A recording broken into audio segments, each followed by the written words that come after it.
You know what? I still clearly remember the exact moment when I said to myself that I'm gonna move to New York one day. It was one of those filmy moments when an average small town teenager from India dreams bigger than they're supposed to, and you can see it in their eyes, their sparkly, unjaded eyes. I was only 15 at that time. I didn't realize it back then, but it was the beginning of a never ending hunt for dopamine that's growing even today. And I was too young to understand why I felt this way, honestly. I was too young to think about the meaning of life or the purpose of my existence. And when I think about it now, I feel like I was just looking for an escape, looking for a place where I belonged or where I could freely express myself without the fear of judgment. Because by this age, you kind of outgrow your small town. You want to disagree with the ideas of people around you, but you're just too afraid to speak up because that's just how it works. Especially if you're someone like me who's been questioning the system at every step from a very young age. Around 14, 15 is when you just had enough. You start feeling the lack of community, the lack of people who think like you, or people whom in front of whom you can freely express yourself, whom you can show your true colors. I guess a lot of us are repressing a part of our personality just so we can fit in, and I was also one of them. I think to some degree I'm still one of them. We all are in a way, but it's much better now, trust me. I don't know if it's age or it's just moving to a different country, but I feel a lot freer to just be myself. So around 14, 15 is when you start feeling the lack of community. There's just not enough people who get you. But that's something I know now after years of introspection and putting all of my internet knowledge together about human behavior. Again, back then, the way I saw it was that if I moved to New York, I would never be bored again. And when I finally moved here in the March of 2024, it was on, bro. It was easily the best decision of my life so far, I guess. Maybe. I don't know. This city is a candy shop for adults. It's a people watcher's paradise. And it feels like everyone here is kind of a misfit, which is great because you never feel the pressure to belong or to fit in. Most people here are already sick of following the rules and the norms of society. They stop giving a and everyone here is a misfit, which is great because you never feel the pressure to fit in or to belong because like nobody does. And most people here have already stopped caring. They're already sick of following rules. So there are no rules. There's no pressure from people around you to think within the bounds of a framework because it's a melting pot of people from different belief systems, different social frameworks. The lines have all kind of blurred into this one big rule book, which is like just do what you want. And it's true, you will not get bored in the city. Every intersection around every block is like a gift waiting to be unwrapped. The chaos, the food, the people. If you step out, you're almost guaranteed to come back home with a great story. Walking around the streets of New York is like real life doom scrolling. It's like you will never get bored of it. You can go on for hours. And there is something, there is always something.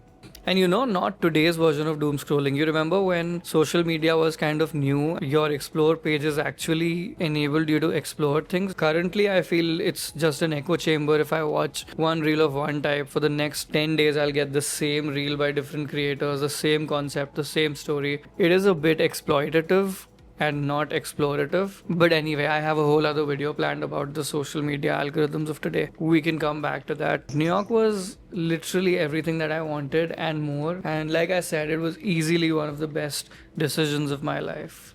And especially for a person like me who thrives on constant stimulation, new experiences, new conversations, moving to New York was exactly what I'd hoped for. It's like a dream come true. Moving to New York made me feel like I finally made it. And it almost felt like maybe, just maybe, I'm home. I'm where I need to be. But obviously, like all good things, this feeling only lasted for a few months. Did I really think that it was going to be that easy? Did I really think that moving to New York and taking a dip in this sea of overstimulation was the answer to all my questions about inner peace and living a long, happy life? Well, yeah, I did. I was stupid. But I really believed in it.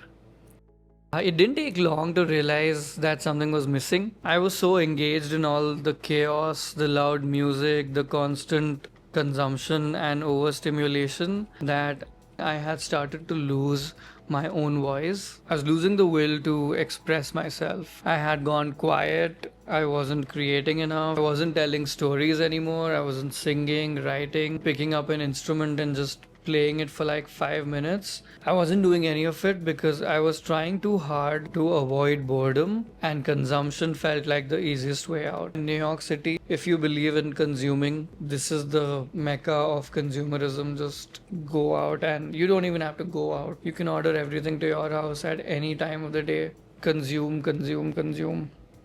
Now, as an aspiring content creator, you know that if you fall into this loop of constant consumption, that is the worst thing that can happen to you. It's just no good. I mean, go for it, enjoy it for a couple of years, maybe. Don't enjoy it. It's bad.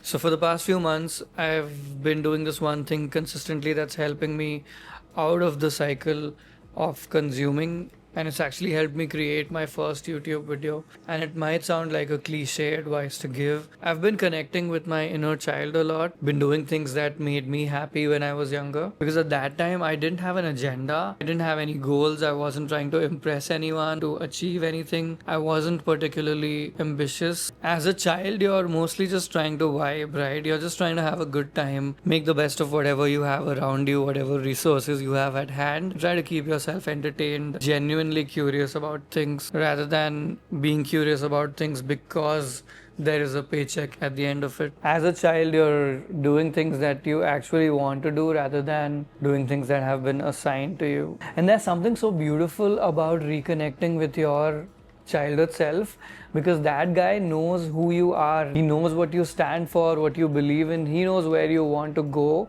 and where you're coming from. And most importantly, he knows how you got here. He knows everything about you, and usually, more often than not, he has a reaction to the things that you hear, that you experience. Your inner child has a reaction. You just have to listen to them. It's usually right. It's called your gut feeling, I guess. And it's up to you to listen to it or to take it seriously, but please listen to it. It's a lot of valuable information that can actually enrich your life, but you're too busy doom scrolling on your phone, so you never have enough time. It may be a lot of raw, unfiltered emotions, might even make you uncomfortable because you have been conditioned basically from the time you wake up to the time you go to sleep. If you're in front of like a third person or a second person, you're basically acting. You're not being yourself. Admit it. But have you seen kids? Kids don't give a.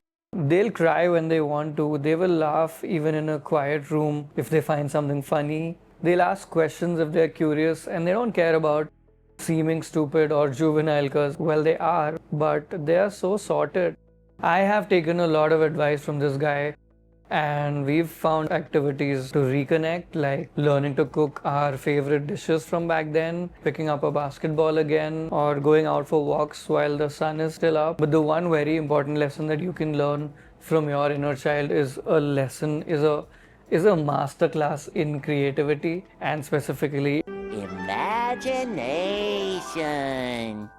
Growing up in the early 2000s, I didn't have any phones, computers, or even the internet. No video games, no on-demand television. And this was before the disruption in the board game industry. So at least the board games in my house were very basic. There was no storyline or narrative. There was no chance community chest. Just roll the dice and watch out for the snakes kind of board games. It was a simpler time, right? It's also interesting to see how we have outsourced fun. Now we need these games to give us a narrative or a goal. Usually when we're playing a board game, we're not talking to each other because there is always this group of people who are just so engrossed in making plans to win the game that they're not even having a conversation, which was the whole point of playing a board game. Just roll your dice and then tell me what happened at dance class today, whatever. It's also another video that I'm planning, how we have commoditized fun, which is sad. Everything is a pre-packaged paid experience. In New York, you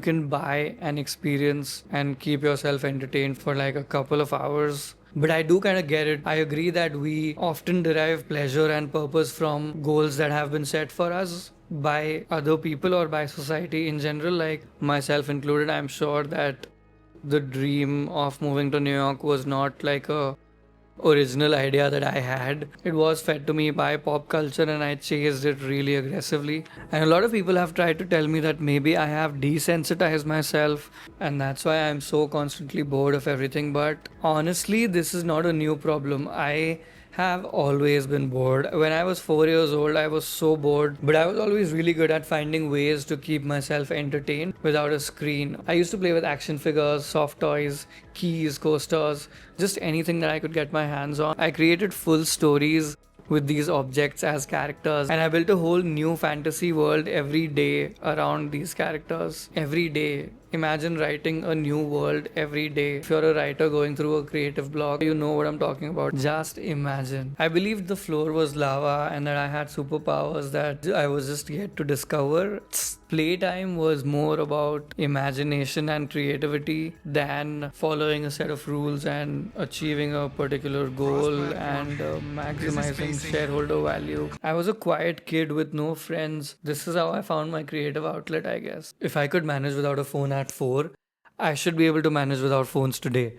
And that's exactly what I did. I knew that I needed a break from this constant consumption to actually give my mind some breathing space. Obviously, the first few times that I tried it was really hard. The music was just too loud and the party just went on for too long to leave me with any time to get in touch with myself. And as expected, I was finally forced to use my imagination and my creativity to keep myself entertained.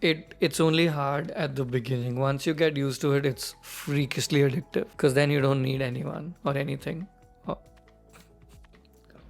And we already know that it's a great exercise in creativity. I was finally able to sit and pen my thoughts down, write something that I would enjoy reading myself, and it was more rewarding than any of these other New York things that I had done. Now I know it's easier said than done. Maybe you have a lot on your plate or relationship troubles or you're just stressed out about something which is not giving you enough headspace to sit down and write. I've been there and I hope you have someone to talk about these things with because you cannot isolate creativity, right? You have to build a whole lifestyle around it. But if you're just planning to or just starting out your journey into content creation, I really want to help you create your first video and publish it because I did it a while back and it's one of the best feelings I've had. It only has like 200 something views, but that's a lot of views considering I'm so boring. So it is a big leap. It's a lot of work. But if you are at the crossroads where you want to start creating videos and start expressing yourself, you gotta sit down and write.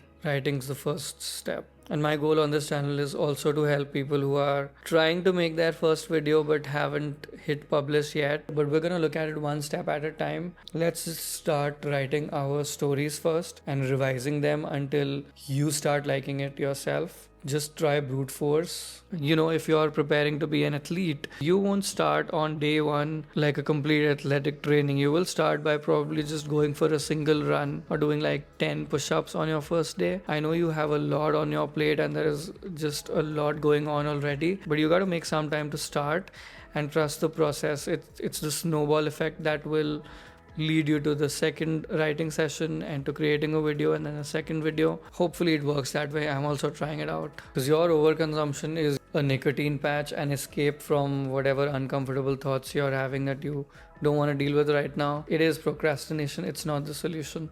And just like working out is pain or solving a difficult math problem, when you're finally done with the workout or when you finally solve the problem, that dopamine hit is something else. That is like a more long-term sustainable dopamine than buying these cheap New York experiences. Okay, they're totally not cheap. Cheap dopamine, I'd say dopamine that lasts only while you're scrolling. And then when you turn your phone off, the dopamine's gone. Whereas when you write something, when you create something, when you run, dopamine lasts for a while, even days in some cases. There's something about seeing growth and progress that is inherently satisfying to the human brain. So save your attention from being commoditized by social media. Stop scrolling, get off your phone, go out, give yourself a break from consumption and let yourself enjoy the disconnect and the boredom.